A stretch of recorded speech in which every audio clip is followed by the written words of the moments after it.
Spoštovane in spoštovani, lepo pozdravljeni. Letos sicer v nekoliko drugačni obliki, vendar smo se odločili, da podelimo naziv kadrovski menedžer in kadrovski up ob istem dnevu, kot bi dejansko bili z vami na Slovenskem kadrovskem kongresu danes v Portorožu. Saj veste, vsak dejansko naziv si zasluži polno leto delovanja oziroma naziva kadrovski menedžer in kadrovski up. No, v živo bomo seveda še vedno lahko našim letošnjim nagrajencem voščili 3. septembra seveda na Slovenskem kadrovskem kongresu v Portorožu, tako da ja, kongres bo in prav nestrpno ga že vsi pričakujemo. No, tisti, ki morda še niste bili z nami, naj poudarim, da je kadrovski up leta priznanje za najboljše znanstveno raziskovalno delo s področja kadrovskega menedžmenta, ki ga podeljuje podjetje Planet GV. No, priznanje kadrovski menedžer pa je prestižno priznanje, ki ga bosta letos že 16. leto zapovrstjo podelila Slovenska kadrovska zveza in podjetje Planet GV. No, z nazivom vsako leto izpostavimo seveda kadrovskega strokovnjaka, ki uspešno razvija HR funkcijo in seveda ravnanje z ljudmi pri delu na ravni celotne organizacije in seveda s tem pomembno prispeva k uspešnosti svoje organizacije, v kateri deluje. No, več o nagradi in o vseh do letošnjih nagrajencih si lahko preberete na spletni strani Slovenskega kadrovskega kongresa pod zavihkom nagrade. No, v tej slabi uri in pol našega seveda druženja sledi najprej podelitev naziva kadrovski up, nato kadrovski menedžer, ter nato tako imenovana okrogla miza vpliv korone na HR in načine dela, kjer bodo seveda svoje poglede delili kadrovski menedžer leta 2020, ki ga bomo razkrili kmalu, in nato tudi Nataša Bazek Kristini, kadrovska menedžerka 2019 in regijska HR direktorica v Atlantic Grupi, nato tudi Gregor Rajš, direktor za kadrovske zadeve v pivovarni Laško Union in Peter Ribarič, direktor podjetja Planet GV. No, tako kot že obljubljeno, počasi se selimo na kadrovski up in seveda v letošnji izbor so se uvrstili 4 kandidati. Na kratko jih predstavim. Kaja Galič z magisterskim delom metoda ocenjevalnega centra v Sloveniji iz fakultete Univerze v Ljubljani, oddelka za psihologijo pod mentorstvom izredne profesorice doktorice Eve Boštjančič. Nato se je uvrstila tudi Andreja Petrovčič z magisterskim delom povezanost telesne aktivnosti psihosomatskih simptomov in prezentizma iz Filozofske fakultete Univerze v Ljubljani, oddelka za psihologijo pod mentorstvom izredne profesorice doktorice Eve Boštjančič. Ravno tako Maruša Cvek z magisterskim delom značilnosti vodenja v slovenskem prostoru, uslužnostno vodenje iz Filozofske fakultete Univerze v Ljubljani, ravno tako oddelka za psihologijo pod mentorstvom izredne profesorice doktorice Eve Boštjančič in Eva Richteršič z magisterskim delom analiza avtentičnega vodenja in čustvene inteligentnosti med mladimi iz Ekonomske fakultete Univerze v Ljubljani pod mentorstvom redne profesorice doktorice Sandre Penger.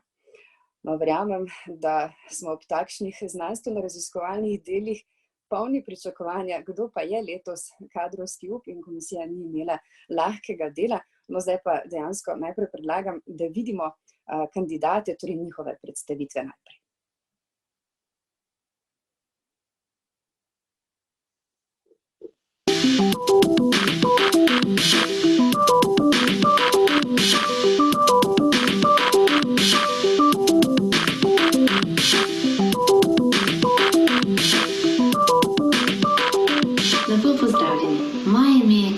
In v tej kratki video predstavitvi bi vam rada predstavila svojo magistersko nalogo z naslovom Metoda ocenjevalnega centra v Sloveniji. Kako se mi je pravzaprav sploh porodila ideja, da raziščem prav to temo? Takrat sem se pri študentskem delu z metodo prvič srečala tudi v praksi in zelo hitro sem ugotovila, da gre za izjemno uporabno metodo. Če pa je le-ta seveda tudi izvedena na strokoven način. Ob pregledu literature sem opazila, da gre za področje, ki v Sloveniji že precej neraziskano, in ker sem želela, da ima moja naloga neko dodano vrednost, da ni samo kljukica na koncu moje študijske poti, sem se odločila sprejeti ta izziv. V magisterski nalogi sem želela raziskati, v kolikšni meri metoda razširjena v slovenskem prostoru, kakšni so načini uporabe metode in pa ponuditi smernice, predloge za izboljšave obstoječih praks. Kot enega ključnih rezultatov svoje magistrske naloge bi želela izpostaviti, da je zgolj 29% vprašanih potrdilo, da poznajo metode ocenjevalnega centra, kar kaže na to, da je le-ta v našem prostoru še precej slabo poznana oziroma slabo razširjena. Od teh 29% pa je kasneje 49% vprašanih potrdilo, da pa imajo izkušnjo z uporabo metode. Nadalje so le-ti poročali, da najpogosteje uporabijo v namene selekcije, razvoja zaposlenih, kot pa tudi za prepoznavanje talentov. Glavno uporabno vrednost svoje magistrske naloge vidim v tem, da je prva, ki je ponudila sistematičen pogled v metode ocenjevalnega centra v Sloveniji, da sem z njo osvetlila tako tiste pozitivne, kot tudi negativne indikatorje trenutnih praks in pa kar se mi zdi najpomembneje, ponudila sem konkreten seznam predlogov, ki bodo strokovnjakom, vsaj upam tako, pomagali, da bodo metodo res lahko izkoristili do njenih potencialov. Kaj pa je sama naloga prinesla meni? Prav gotovo mi je odprla mnoga vrata na začetku moje karierne poti, omogočila mi je, da sem stopila v stik s strokovnjaki, ki metodo že uporabljajo pri svojem delu, kasneje pa sem svojo nalogo pokazala tudi inovativnost, to, da si vedno postavljam visoke cilje in da si želim ustvariti nekaj, kar ima dodano vrednost in to mi je kasneje omogočilo tudi opravljanje prakse v tujini, na primer. To je bilo z moje strani vse. Najlepša hvala za vašo pozornost.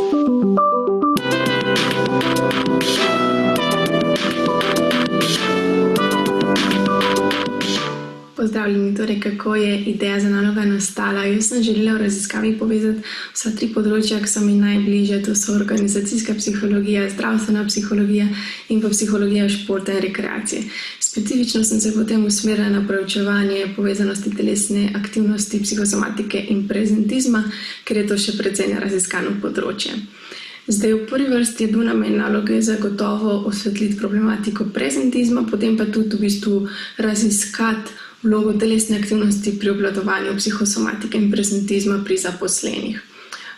Rezultati naloge so pokazali, da so vsa 3 področja povezana med sabo in skratka kažejo na to, da imajo posamezniki s psihičnimi ali pa fizičnimi zdravstvenimi težavami na delovnem mestu nižji odstotek produktivnega časa v primerjavi z zdravimi zaposlenimi in pa tudi, da je telesna aktivnost lahko učinkovito orodje pri obvladovanju tako psihosomatike kot prezentizma.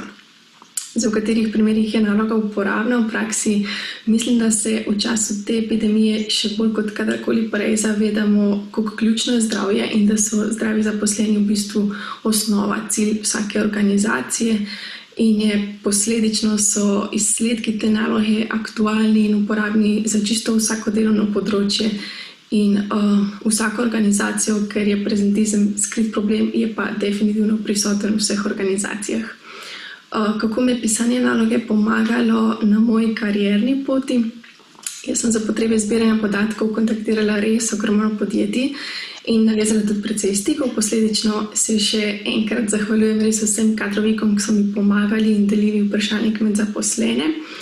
Sicer pa trenutno upravljam pripravništvo v zdravstvu, natančneje me bo pri kroženju zanimalo področje medicine, dela, prometa in športa in mislim, da mi bo naloga koristila tudi na tem področju, ker je prezentizem zagotovo eno izmed tveganj za zdravje in varnost zaposlenih.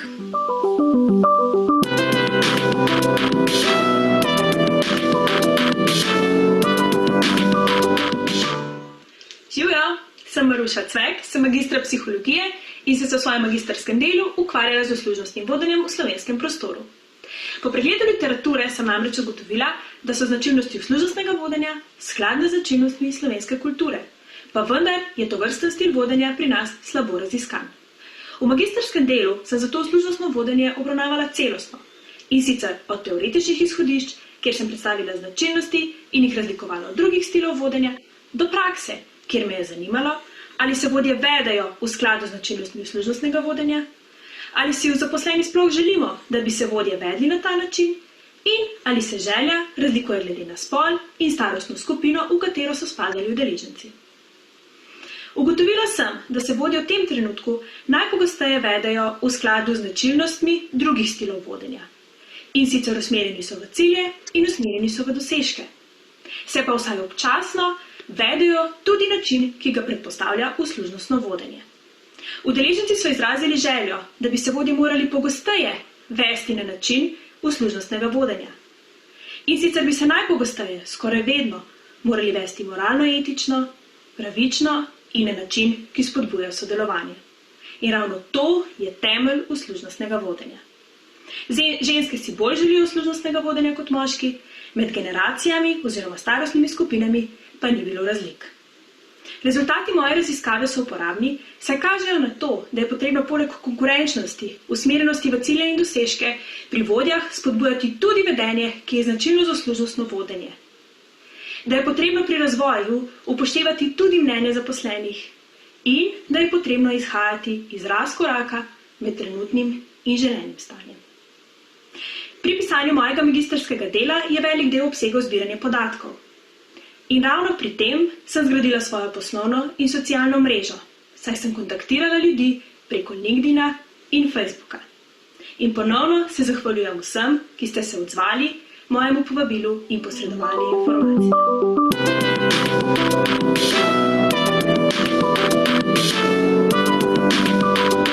Živijo, moje ime je Eva in vam bom danes nekaj povedala o svoji magistrski nalogi z naslovom Analiza avtentičnega vodenja in čustvene inteligentnosti med mladimi. Zakaj sem si izbrala tak naslov? V bistvu sem se v prvem letniku podiplomskega študija prvič podrobneje seznanila z obema konceptoma in že takrat sta se mi zdela zelo zanimiva in sem se odločila, da se želim magistrsko delo pisati na to temo. Z magistrskim delom sem želela poglobiti in pridobiti več znanja o obeh konceptih. To sem storila s pomočjo tuje strokovne in znanstvene literature in pa seveda domačimi učbeniki in različnimi članki. Nato pa sem izvedla še raziskavo med delovno aktivnimi osebami od 15. in do 29. leta. Zbrala sem v bistvu populacijo mladih, zaradi tega, ker tudi sama spadam vanjo in me je zanimalo, v kolikšni meri mladi poznamo ta dva pojma, jih zaznavamo na delovnem mestu oziroma ali ta dva pojma dejansko sta medsebojno povezana in ali vplivata na uspešnost. Ugotovila sem, da dejansko pač čustvena inteligentnost pozitivno vpliva na avtentično vodenje in osebe z višjo ravnjo čustvene inteligentnosti lahko prej oziroma bolje razvijajo svoje sposobnosti avtentičnih vodij. Prav tako pa sem ugotovila, da mladi imamo dokaj nizko raven čustvene inteligentnosti, da je le srednje razvita, kar pomeni, da so tukaj še možnosti za izboljšave, ker bi z različnimi seminarji, delavnicami in usposabljanji mladi lahko to raven dvignili, kar bi seveda pozitivno vplivalo na našo uspešnost.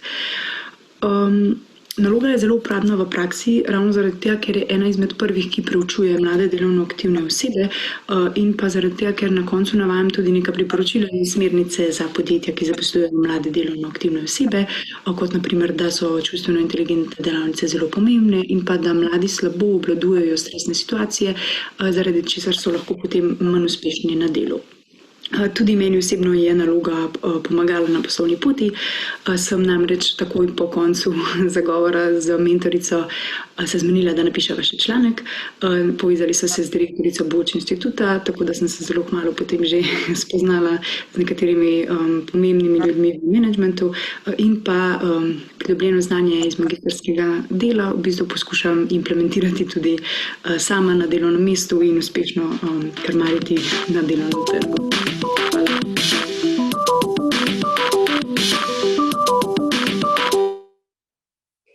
No, tako naše odlične kandidatke so predstavile svoje naloge in seveda uporabnost nalog. Zdaj pa, ker so z nami, bodo predstavile še svoja kratka razmišljanja in na to seveda sledi podelitev naziva. Tako besedo predajam direktorju podjetja Planet GV, gospodu Petru Ribariču. Jasmina, hvala lepa. Pozdravljeni, dragi udeleženci današnjega dogodka. Spoštovane finalistke, Komisija za izbor priznanja Kadrovski up 2020 je z zanimanjem prebrala in obravnavala vaša magistrska dela. Med finalistke ste se uvrstile, ker smo vaša dela pripoznali kot relevantna za poslovno okolje. Za nas ste vse zmagovalke. Pravila so jasna. Zato je komisija prav med vami, finalistkami, izbrala prejemnico letošnjega priznanja Kadrovski up 2020. Preden razglasimo letošnjo prejemnico priznanja, bom vsaki v imenu komisije zastavil še eno vprašanje. Andreja, zaposleni ste na Zdravstvenem zavodu za klinično psihologijo Izola. Katere spremembe pričakujete na področju strukture izvajanih dejavnosti zavoda v času sproščanja ukrepov karantene in po uspešno premagani epidemiji? Ja, v bistvu na to vprašanje malo težko odgovorim, ker kot veste, ali pa mogoče ne veste, so pripravništvo skrajšali na dobo samo pol leta. Sploh zdaj v teh 2 mesecih, v bistvu začela sem marca, zaradi teh ukrepov, je vse precej okrnjeno in je tudi moje pripravništvo z tega vidika, mogoče sem malo prikrajšana, mogoče ne, ampak definitivno je situacija drugačna. In težko napovem, kaj bo potem, ker mene po septembru tam ne bo več. Razumem. Hvala. To ste torej med dejavnostmi, ki so v tem času dejansko omejene oziroma se ne izvajajo. Ne? Kot večina, ja. Hvala Andreja in čestitke za uvrstitev med finalistke. Hvala vam. Eva, med študijem ste poglabljali znanja marketinga, HR-ja in psihologije. Kako vam v poslovnem okolju koristi povezava navedenih področij? V bistvu sem skozi vse dosedanje zaposlitve, študentske, tudi redne, pridobila dovolj širok spekter znanj, ki jih zdaj uspešno uporabljam tudi na novem delovnem mestu. Tudi na faksu sem s pomočjo različnih smeri pridobila, se mi zdi, da zelo širok spekter. Tudi moja magistrska naloga mi je v bistvu dala kar lepo pogled v psihologijo človeka in hkrati tudi, kako je v bistvu dejansko na delovnem mestu. Tako da v bistvu poskušam vsa pridobljena znanja zdaj uspešno tudi sama uporabljati, sploh glede te magistrske naloge, ko sem preučevala čustveno inteligentnost, kar se mi zdi, da je zelo v bistvu, nisem si niti mislila, da je tako zelo pomemben pojem, dokler se nisem poglobila vanj in zdaj vso pridobljeno znanje poskušam tudi sama implementirati, da čim bolj uspešno obvladujem in stresne situacije in uspešne in pač poskušam čim bolj se hitreje vpeljati na delovna mesta. Eva, hvala, čestitke še enkrat v imenu komisije in gremo k naslednji finalistki. Kaja. Ja, zdravo. Pozdravljena, živijo. Delate v oddelku za učenje in razvoj kadrov. Kako se bo učenje in razvoj kadrov po vašem mnenju spremenilo v obdobju po epidemiji? V bistvu se mi zdi, da smo dovolj začeli še sedaj, ker veliko treningov je bilo potrebno teh, ki so drugače v živo delavnic, spremeniti v virtualne.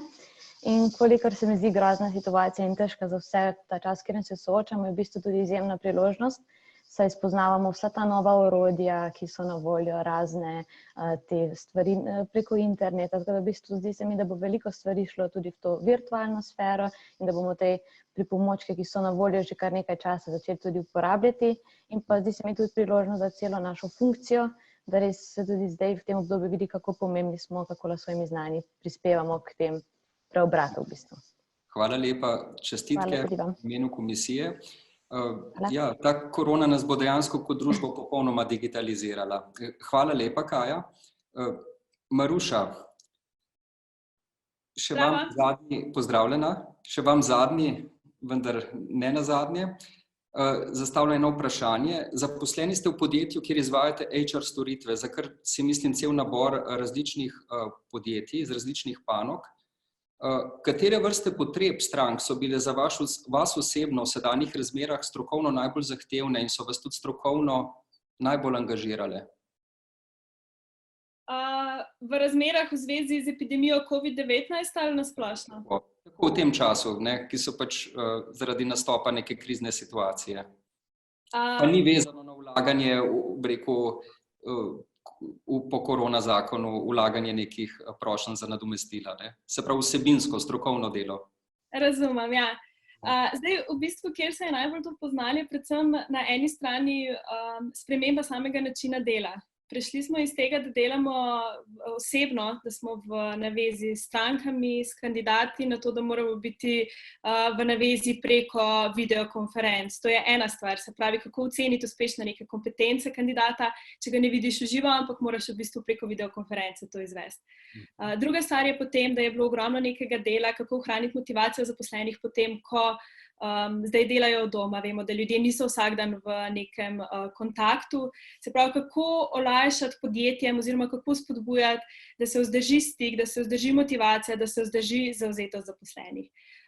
Definitivno je to obdobje polno enih izzivov, ki bojo v bistvu zelo ogromno prinesli tudi nam, tako zaposlenim na eni strani, kot v bistvu strokovnjakom, ki svetujemo in sodelujemo z zunanjimi inštitucijami. Najlepša hvala, čestitke, iskrene čestitke za uvrstitev med finalistke, tudi v imenu celotne komisije. Hvala vsem finalistkam za vaše predstavitve, video predstavitve, ki ste jih profesionalno posnele, in tudi odgovore, kratke odgovore, da vas začutimo tudi osebno. Sedaj je čas za razglasitev.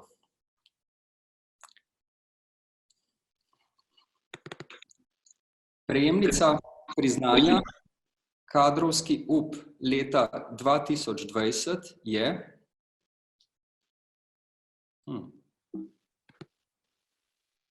magistrica Kaja Galič za magistrsko delo metodo ocenjevalnega centra v Sloveniji. Kaja, iskrene čestitke. Najlepša hvala, to pa je res prijetno presenečenje. Hvala. Tako. Čestitke tudi v imenu celotne komisije. Sedaj pa predajam besedo Jasmini, da nas popelje naprej. Hvala lepa, Peter, Kaja, seveda iskrene čestitke in seveda se veselimo, da vam bomo lahko v živo voščili, da se bomo lahko še poveselili in vam dejansko izročili v roke seveda to odlično priznanje. Tako da iskrene čestitke. Ostanite z nami danes še naprej. No, zdaj počasi se selimo seveda tudi na podelitev kadrovskega menedžerja, ampak predtem pa sledi še nekaj glasbe. Predstavil se nam bo Timotej Vijevald, dijak 4. letnika violine na Konzervatoriju za glasbo in balet Ljubljana, ter tudi je varovanec ustanove Galus. Njegove sanje so postati violinski virtuoz in kot solist igrati na velikih koncertnih odrih s svetovno znanimi simfoničnimi orkestri. Ta cilj je sicer ambiciozen, a uresničljiv, saj je, kot pravi, vztrajen in delaven. Slišali bomo skladbo Sebastiana Bacha Adagio. Timotej, izvolite.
Hvala, Timotej Vjevald, spoštovane in spoštovani. Tudi tako virtualno vam seveda želimo prikazati, kakšno bi bilo dejansko dogajanje v naši dvorani v Portorožu. No in tako se zdaj seveda počasi selimo tudi na podelitev kadrovskega menedžerja leta.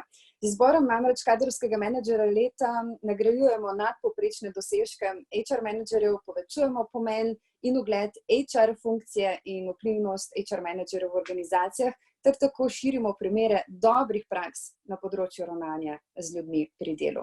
No, komisija tudi tukaj ni imela preprostega dela, imeli smo namreč odlične kandidate in se vam bodo v kratkem tudi izpisali na zaslonu, kdo so bili člani seveda komisije za izbor kadrovskega menedžerja leta 2020.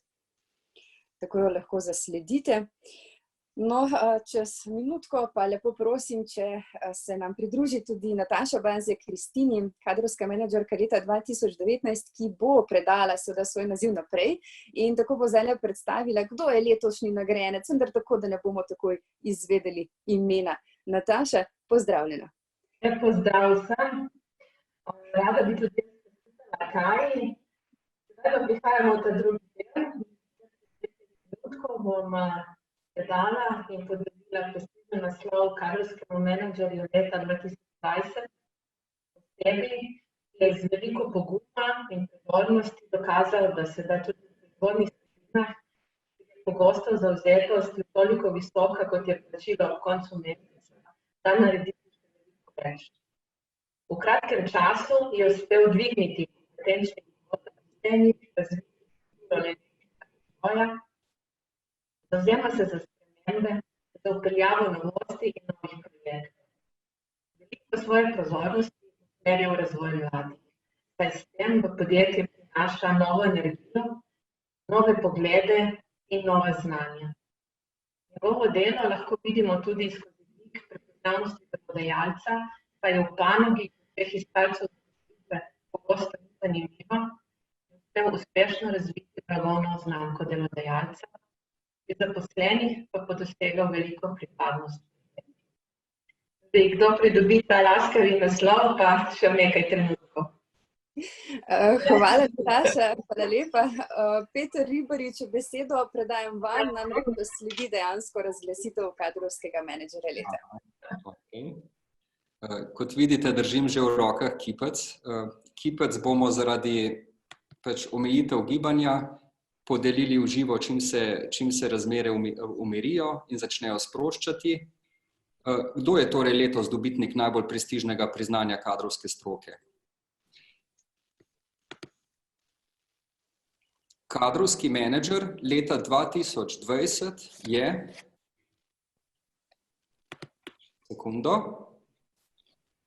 Ivan Papič. Magister Ivan Papič. Iskrene čestitke. A lahko virtualno zaploskamo? Kipec, da se vidi, v živo ga pa izročimo. Čestitke, Ivan. Tako da, čim se kipec vam izročamo virtualno, čim pa se omejitve gibanja sprostijo, pa vas vabimo, da prevzamete kipec na Planet GV. Celotna kadrovska stroka pa vam bo v živo in osebno čestitala na Slovenskem kadrovskem kongresu 3. septembra v Portorožu. Čestitke. Hvala lepa. Gospod Ivan, iskrene čestitke. Prepričana sem, da želite z nami deliti tudi vaše misli, vtise v tem trenutku.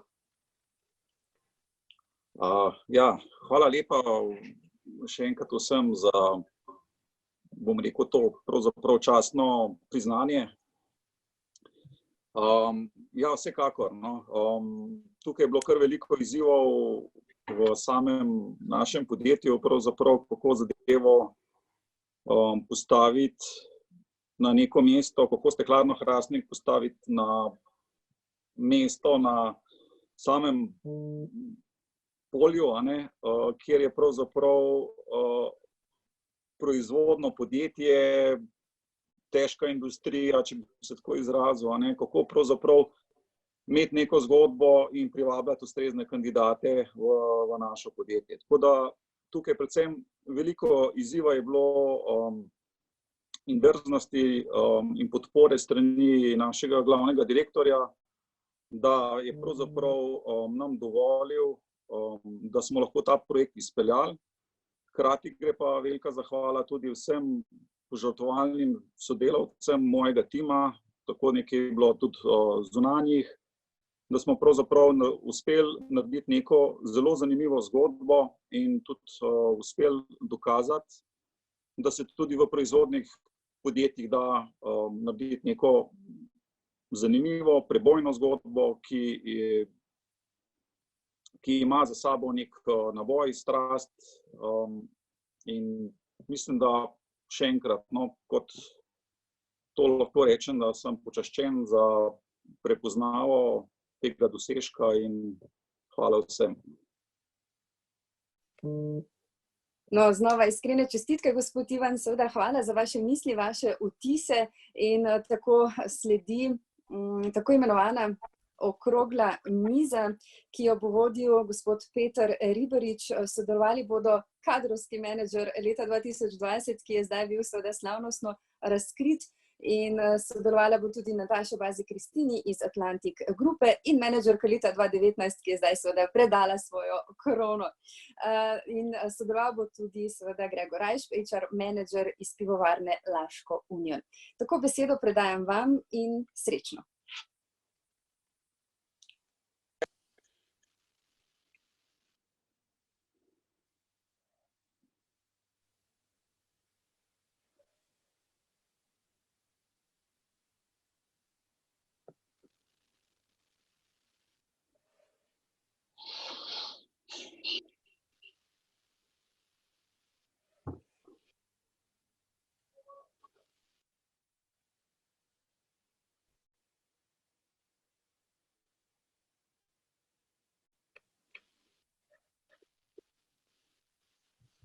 Gospod Peter Ribarič?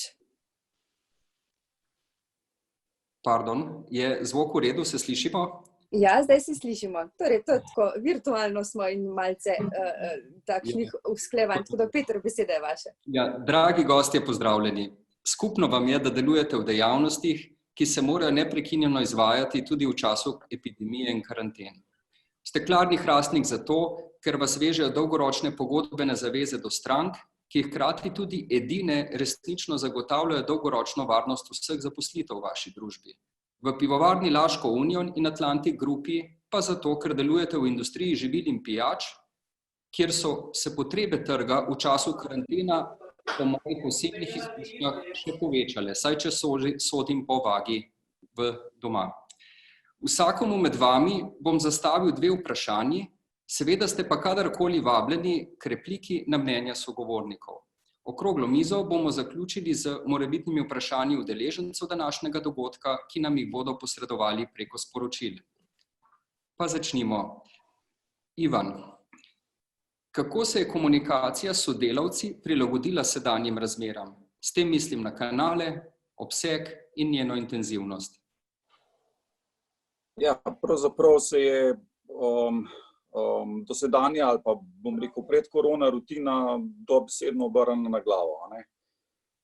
Glede na to, da imamo zelo občutljivo proizvodnjo, ki jo pravzaprav zelo težko ustavimo v smislu naše peči, ker pravzaprav nekako zahteva 24-urno delovanje 365 dni, si pravzaprav ne moremo privoščiti, da bi ustavili peč in posledično je šla zgodba v smeri, da prvenstveno zaščitimo naše proizvodne delavce. Tako smo pravzaprav takoj za že konec februarja pravzaprav že zelo intenzivno začeli z tako imenovanimi internimi uredbami, če bi se tako izrazil, neki interni zakonodaji, kjer je pravzaprav zelo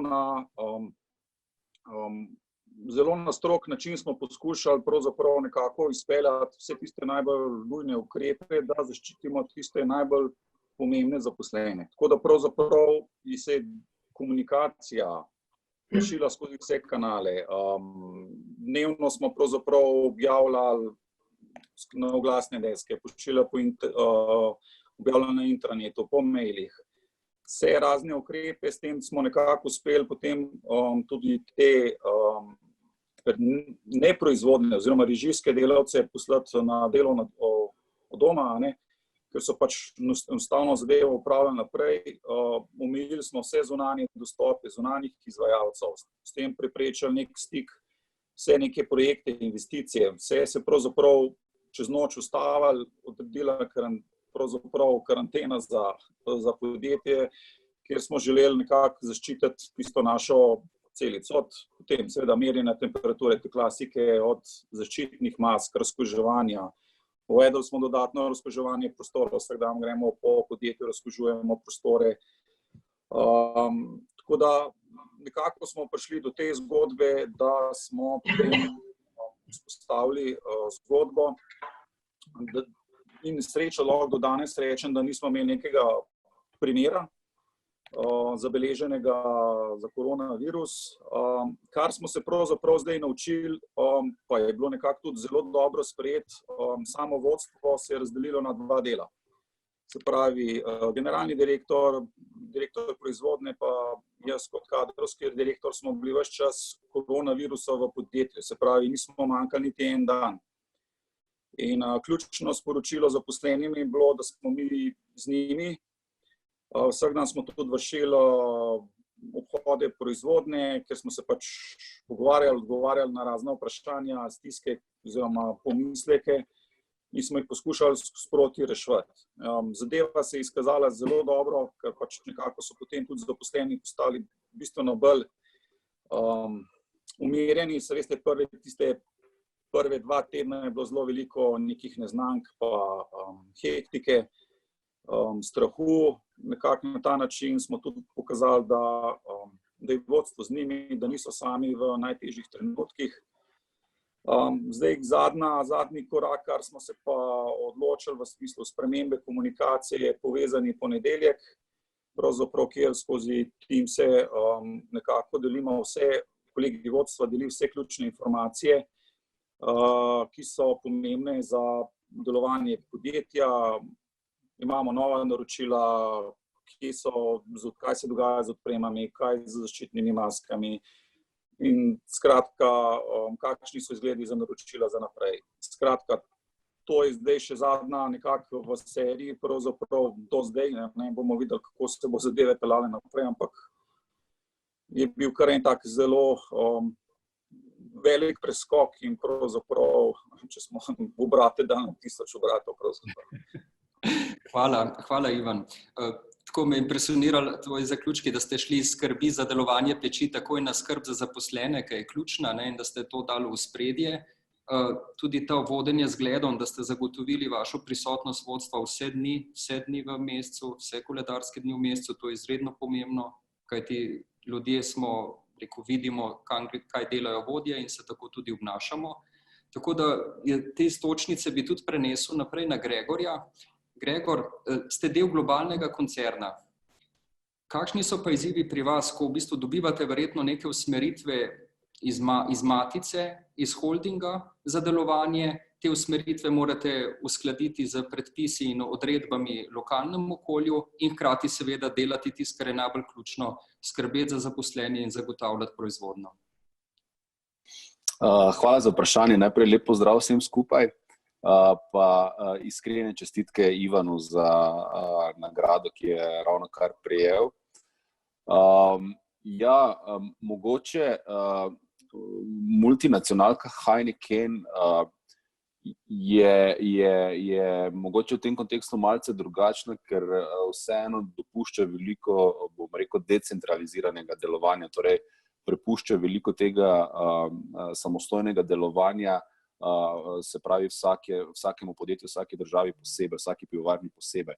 Pa vendar v tej situaciji je bila pa to tudi prednost, ker namreč vsi vemo, da se dejansko ta kriza, zdravstvena kriza začela v Aziji in Heineken seveda prisoten po celem svetu, praktično tudi v Aziji in informacije so, bom rekel, o ukrepih, o pristopih, o nekih izzivih, ki to prenašajo, so seveda prihajale že prej.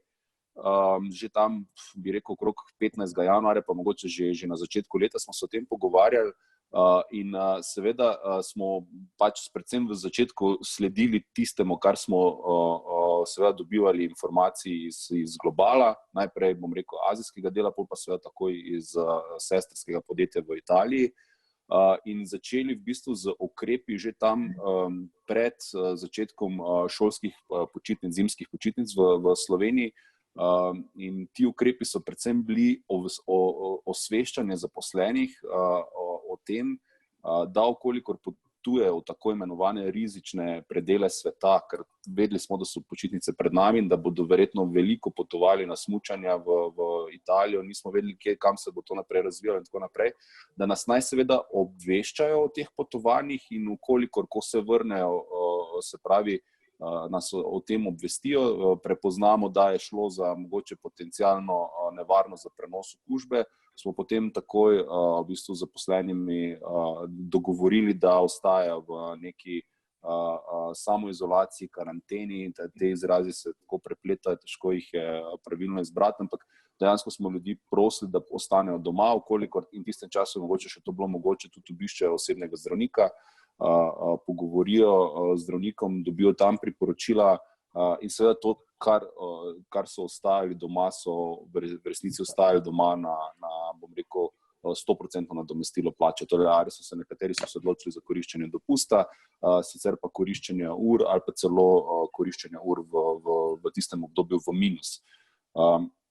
To je bil en del, drugo prednost, ki jo prenaša mogoče multinacionalka, je pa ta, da se je bilo, bom rekel, zelo hitro pravilno odločiti in mi smo se, seveda, ker smo imeli te namige in naš slogan sicer v podjetju je safety first, se pravi varnost na prvem mestu, da smo takoj zagotovili vsaj nekaj zaloge zaščitne opreme, ker še 14 dni nazaj ali pa kak teden nazaj verjetno vsi vemo in vsi to delimo, zaščitne opreme ni bilo ne v naši državi, ne v okolici in cene so ekstremno narasle. Mi smo nekaj zaloge zagotovili, predvsem mask, razkužil, rokavic in bom rekel, preko tega prebrodili, bom rekel, prvo obdobje. Mi nismo mogoče imeli te sreče, kot je Ivan rekel, da niso imeli nobenega primera COVID-a, mi smo imeli 2 primera COVID-a, sicer oba primera ni bilo testirani, tako da s testom ni bilo potrjeno, ampak na podlagi simptomov sta se v obeh primerih osebna zdravnika odločila, da gre za blage simptome COVID-19 in sta pač postavila to diagnozo in mi smo potem tudi za bom rekel, cel proces izvedli in seveda zato, da smo še toliko bolj zagotavljali, bom rekel, varne pogoje dela, smo seveda potrebovali veliko te zaščitne opreme, pač osebne varovalne opreme za ta primer. Tako da, eno je to, da smo imeli pravočasno informacijo, da smo lahko, bom rekel, takoj šli v nabavo, drugič pa seveda koristimo lahko tudi skupne nabavne poti, Heineken kot tako velika multinacionalka seveda ima tudi, bom rekel, dostope preko nekih kanalov do te opreme in seveda potem to lahko delimo znotraj te družbe med sestrskimi podjetji, tako da kar veliko teh poti. Tako da, multinacionalka je v tem primeru po mojem prenesla kar nekaj prednosti. V nekem trenutku mogoče tudi so ljudje prepoznali, da so naši ukrepi morda prestrogi, so bili skeptični do njih, predvsem to, dajte nas seznaniti, če ste se vrnili s potovanja z države, pa zakaj bi pa zdaj to mogel, pa saj to je moje privatno življenje, ampak nekako smo poskušali potem razlagati, da gre za to zgodbo še vedno varnosti, varovanja, safety first, varujemo drug drugega, smo solidarni, razumemo drug drugega in hitro so potem ljudje razumeli in prepoznali, da dejansko smo morda bili, bom rekel, ne vem, eno stopinjo pred mogoče drugimi, ampak na koncu dneva ta stopinja, bom rekel, nič kaj več ni pomenila kot samo to, da danes delamo verjetno v varnem okolju in ljudje razumejo, da je naše okolje, se pravi, njihova delovna mesta so v tem kontekstu varna za delo in prihajajo na delo, so motivirani, strah je minil, ja, v prvem tednu je bil tudi strah in tako naprej, vse to se je dogajalo, tako da, ja, pozitivno za enkrat. Hvala, Gregor, za izčrpen odgovor. Nataša, z Gregorjem vaju združuje dejavnost, kakšni so bili pa pri vas največji izzivi, s katerimi ste se morali soočiti v tem obdobju? Ja, pri nas je, tako kot je že Ivan rekel, pri nas je proizvodnja mogla laufati hitreje, kot je pred krizo, tako da mi smo se, prvi izziv nam je bilo v bistvu kako zagotoviti varnost našim zaposlenim, da bojo jih bomo imeli, da ne bojo zboleli, da se ne bojo okužili. Tako da podobno, kot sta že oba povedala, mi smo se z istimi zadevami srečevali. Smo ravno tako začeli že, mislim, da bi 22. 20. februar, smo že začeli z ukrepi za prvimi kriznimi štabi. Namreč naša največja proizvodnja se nahaja v Izoli in to je bilo zelo blizu italijanske meje. Tako da, evo, mi smo s podobnimi izzivi se srečevali, mi smo si maske na koncu demonstrirali sami v naših laboratorijih. Alkohol smo rešili v Rogaški, kjer smo ravno tako imeli ustrezno opremo, tako da smo se res maksimalno poskušali jih povrniti in zagotoviti zaposlenim res vse, kar smo vedeli, da lahko zagotavlja njihovo varnost. Seveda, strah je bil prisoten, jaz ne bom skrivala, da mi smo imeli težavo z zaposlenimi, ki niso nekako, da niso želeli prijeti, ampak so imeli strah.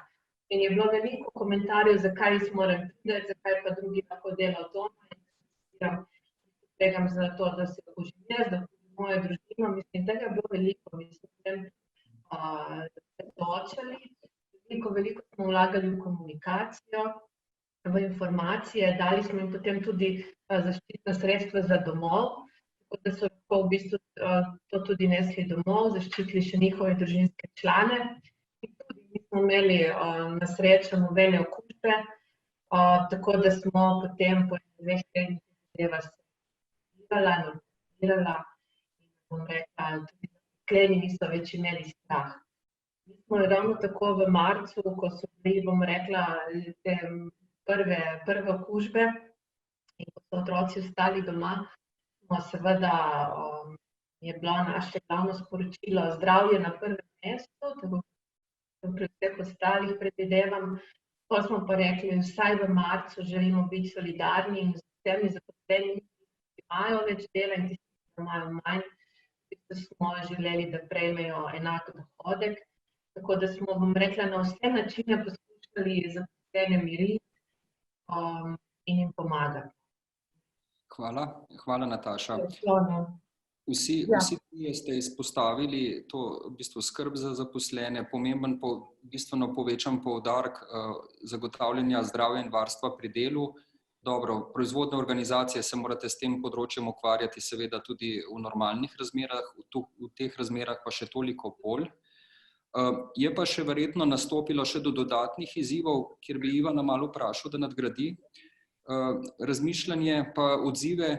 V teh oteženih pogojih, ko je tudi javni transport bil ustavljen, in je morda tudi kakšen od sodelavcev moral biti v karanteni zaradi suma na COVID-19, kako ste v takih primerih poskrbeli za zagotavljanje ustrezne ekipiranosti proizvodnega procesa in zagotavljanje nemotene proizvodnje?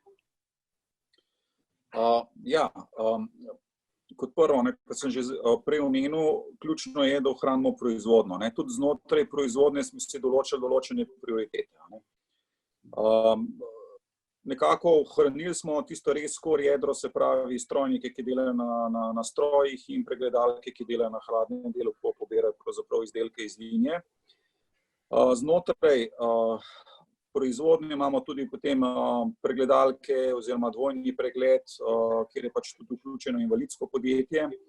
Vse te zaposlene smo nemudoma pravzaprav poslali domov na čakanje oziroma na delo doma ali dopust, kakorkoli pač jih kdo imel. Vse za namenom, da smo zaščitili pravzaprav njih kot eno izmed bolj ranljivih skupin v sami steklarni Hrastnik. Tako da smo tudi znotraj pravzaprav same proizvodnje naredili selekcijo. Kar je pač ne nujnega, nekako smo se vprašali, kar je res tisto življenjsko nujno, da zagotavljamo, se pravi, to so stvari, ki niso dekoracija, dvojni pregled, večinoma starejši zaposleni. Vse tem smo pravzaprav nekako jih pustili doma, jih pravzaprav za namenom, da če bi slučajno prišlo interno do okužbe, da ne bi pravzaprav njih kot starejšo skupino nekako prizadela. Seveda je bilo tudi to vprašanje, kaj pa če se nam zgodi na izmeni, ker mi imamo pač 4-izmensko delo, kaj pola, kaj zdaj, celo izmeno moč potem domov poslati, tako da tudi tukaj smo imeli kar zelo dobro razdelane scenarije, kaj pomeni, ne vem, če dobimo eno izmeno na hladnem in vročem delu, mi delimo našo proizvodno, smo imeli potem rezervne scenarije, kako iz ostalih 3 oziroma ostalih 2, če bi se ta zadeva širila, da pravzaprav z nekimi minimalnimi prerazporeditvami bi potem zagotovili minimalne posadke, ki bi zagotavljali še zmeraj nekako delovanje strojev. Imeli smo potem tudi že izdelan načrt, kako se poteka dezinfekcija in vse ostalo, da pač zagotovimo za naslednjo izmeno varno delovno mesto, z vso ustrezno zaščitno opremo. Tako da tukaj je bilo veliko, pravzaprav zdaj, ko gledam nazaj, tukaj ni stvari, da bi pravzaprav kar mali priročnik iz tega nastal, kar smo pravzaprav sprejemali, pa kakšne scenarije smo preigravali, ampak na koncu se je pokazalo. Dejansko to, da smo mi kot kolegi vsak dan bili v podjetju, vsak dan smo imeli pravzaprav cel dopoldne namenjen vodstvenemu kolegiju, kjer smo se pravzaprav o teh ukrepih pogovarjali, se je na koncu zdaj pravzaprav izkazalo kot zelo dobra zgodba. Res, da je bil pač fokus na koroni, oziroma zagotavljanju potem varnosti, ampak na koncu rezultat mislim, da je tudi to pokazal pravilne odločitve in tudi pravilno hitro reagiranje. To je bilo zelo pomembno. Hvala. Še eno področje, ki je dosti stopilo v ospredje, predvsem pri delavcih, zaposlenih, ki delamo od doma, je v bistvu usklajevanje zasebnega in poslovnega življenja v teh pogojih, ko je v bistvu ti otroci po glav skačejo, ko pač delaš še marsikaj drugega, poleg v bistvu službenega dela, in bi na tem mestu mogoče izzval najprej Natašo, potem bi pa prosil tudi za ostale, nekako da podajo en komentar, kako dejansko greste nasprot sodelavcem, da jih razumete, da jim daste prostor za po domače, da grejo lahko tudi kaj pojesti v času dela na domu in podobno, da je neka obvezna pauza za malico in podobno. Nataša, pa bi povedala. V bistvu mi se trudimo, da jih na to spomnimo, da morajo iti jesti, da morajo še vedno imeti svoje privatno življenje. Tudi upeljali smo razne, bom rekla, e-learninge na temo, bom rekla, dela, remote dela. Tako da v bistvu jih mi opozarjamo na to, da morajo tu imeti eno meje, ker to lahko zelo hitro, kot bom rekla, zelo hitro lahko pregorijo in veliko je dela in vse skupaj nujno. Ja, in doma so otroci in doma je mož in tako naprej, tako da vse to in to smo se odkrito pogovarjali tam, ker v bistvu so nas zaprosili za sodelovanje, smo se to ugodili. V proizvodnji je tukaj pač seveda malo se mož dogovor, delamo v teh smenah in tako naprej. Mi smo že v štartu postavili, da je to 12 let, tako da smo v marcu potem, ko smo imeli otroke starejše 100% plačilo, zdaj še vedno velja do 12. leta, in da zdaj počasi poskušamo razumeti naše interventne zakone in kaj vse, kako to izpeljati formalno. Tako da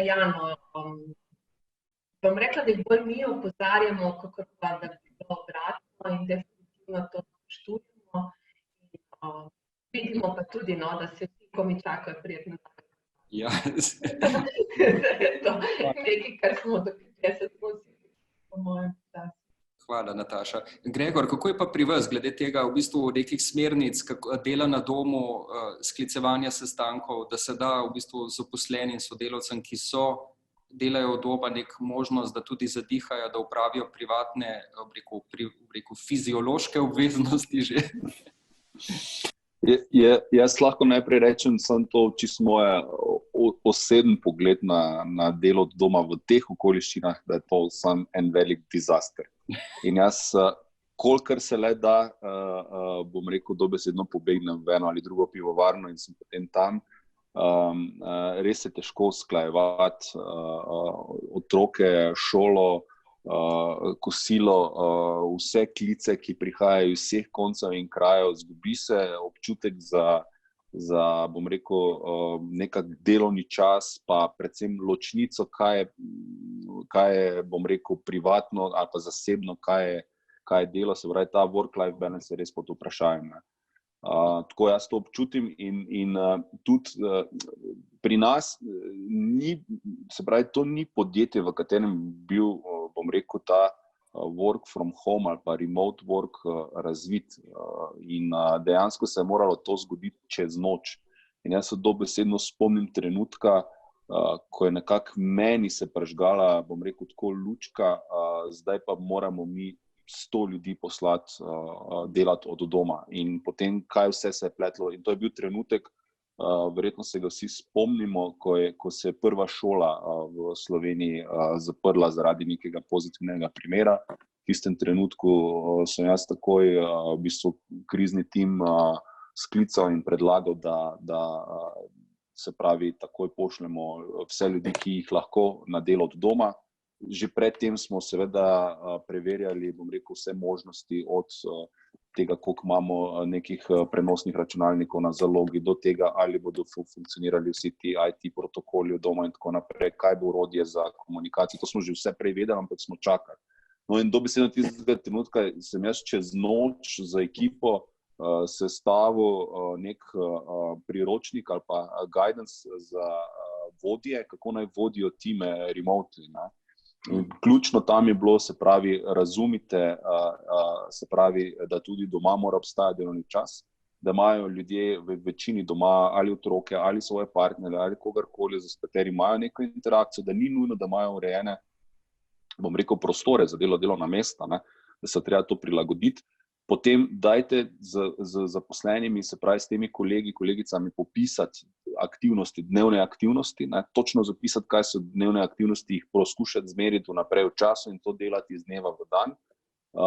Tretje, skrbite za socializacijo, ker jo bo začelo ljudem primanjkovati, se pravi, skličite neke, ne vem, jutranje kave, virtualne, karkoli že. Mimogrede, mi imamo zdaj ob četrtkih, mislim, da ravno danes poteka virtualno pivo, ker se lahko vsi, zaposleni, ki imajo dostop, bom rekel, nadaljavo, pridružen, spijemo virtualno pivo.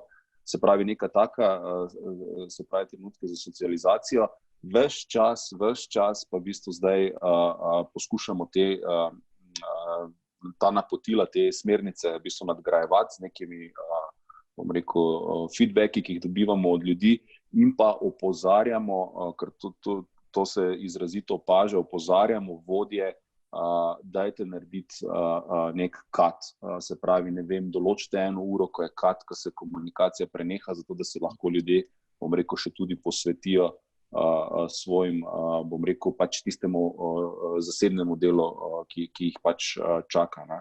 Kar bi še rad povedal, kar je eno izrazito opažanje, pa verjetno, da to lahko kolegi tudi potrdijo, je to, da so ti timi doma izjemno učinkoviti, produktivnost je izjemno narasla, kar je na eni strani seveda pozitivno, ne?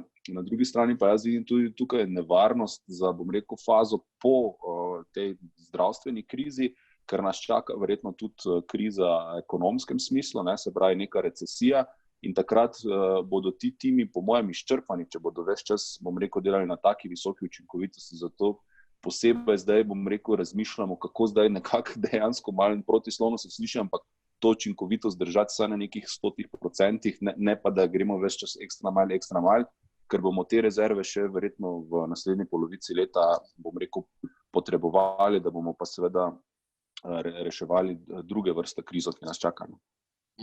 Ok, super, hvala. To bi bilo, tak priročnik bi bil koristen za vsa podjetja, ker kajti to delo od doma je neverjetno naporno, če ni nekih pravil, ki se jih držimo, tudi sodelavci med seboj. Ivan, bi še ti kaj dodal na tem mestu, kakšno izkušnjo, ki bi jo delil z nami glede obravnavanja dela na domu v Steklarni Hrastnik?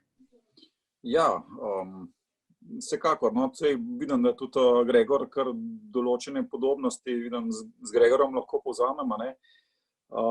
Ja, nekako ta naš prehod ali pa ta, se pravi, skok v digitalno zgodbo, tukaj smo imeli pravzaprav kar srečo, ker smo pač, oziroma nekako načrtno tudi to zgodbo že prej gradili, da pravzaprav smo imeli 99% tistih zaposlenih so imeli že prenosnike, tako da pravzaprav nismo doživeli nekega šoka v smislu infrastrukture.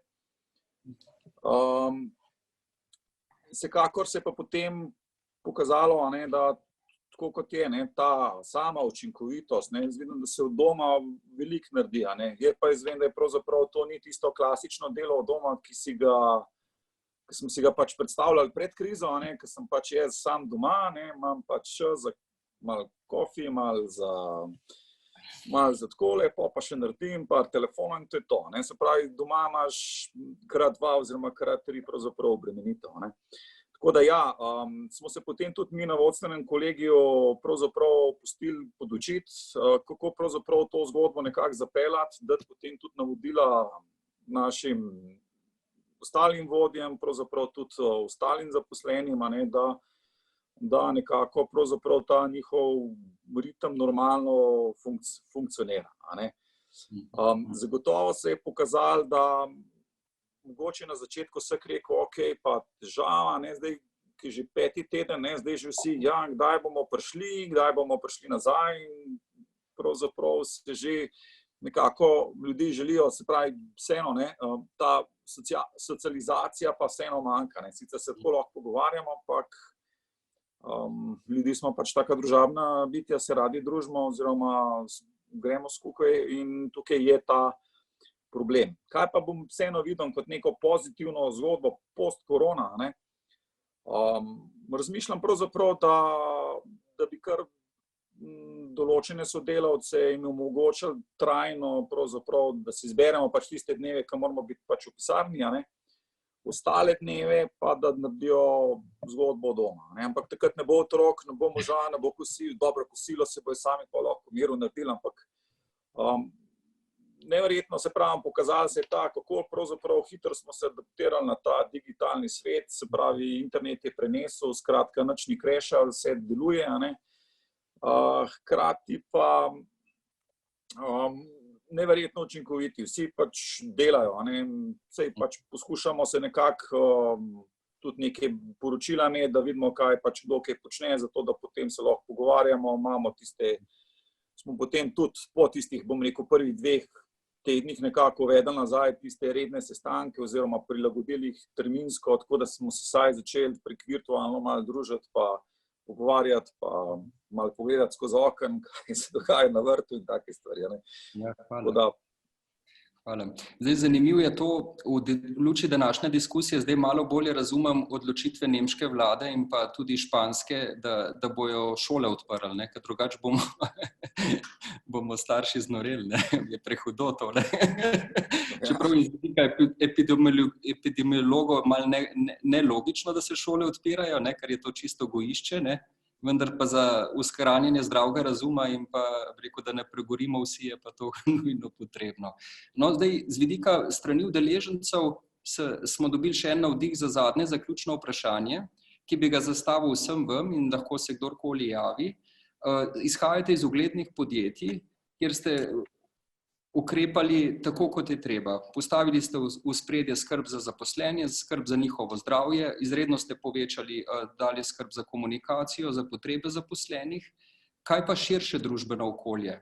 Kako je pa v bistvu z vašim, spremembo vašega angažiranja v nekem širšem družbenem okolju, tam, kjer imate tovarne, morda širše na nacionalni ravni, kajti v času krize, ko se družba na novo postavlja, je prav v bistvu delovanje odgovornih organizacij in posameznikov tisto, kar družbo dela odlično. Kdo se bo prvi javil? Ja, lahko jaz, mi smo že v štartu se Atlantik v bistvu odločil, da bo doniral določena sredstva, govorimo o 3 milijonih evrov za celo regijo znotraj Jugoslavije in v bistvu zdaj pravno v tej aktivni fazi komu donirati. Je pa res, da to ni tako enostavno, da v bistvu res poskrbi za to, da doniraš za prave namene, je tudi veliko odgovornost. Tako da definitivno ja, mislim, da to tudi naši zaposleni, ko so bili še nekaj časa na terenu, ko še niso bili na terenu, ko so bili doma, ker so za del, ko je vezana distribucija, smo tudi razmišljali, da bi se vključili v kakšne prostovoljne dejavnosti, tako da mi smo absolutno bili odprti tudi za take zadeve, in tudi participirali.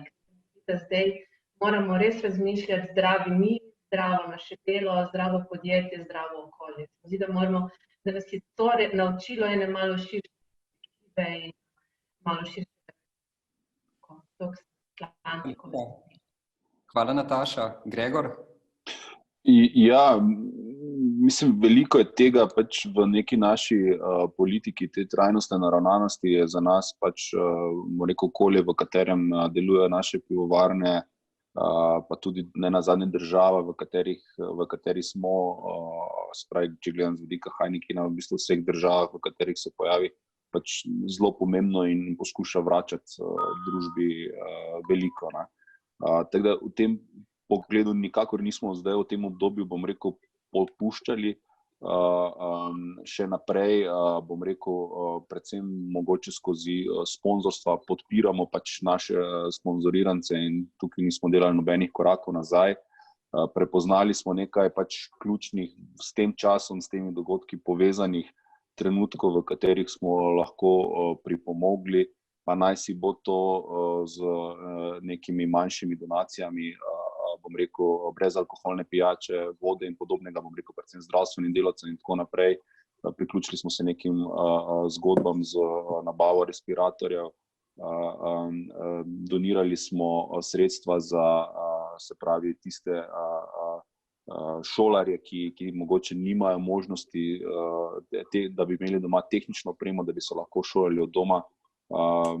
Imeli smo nekaj rabljenih, pa še vendar zelo dobrih kondicij teh, se pravi, tablic, ki smo jih donirali otrokom. Tako da ves čas se, bom rekel, v tem kontekstu iščemo priložnosti.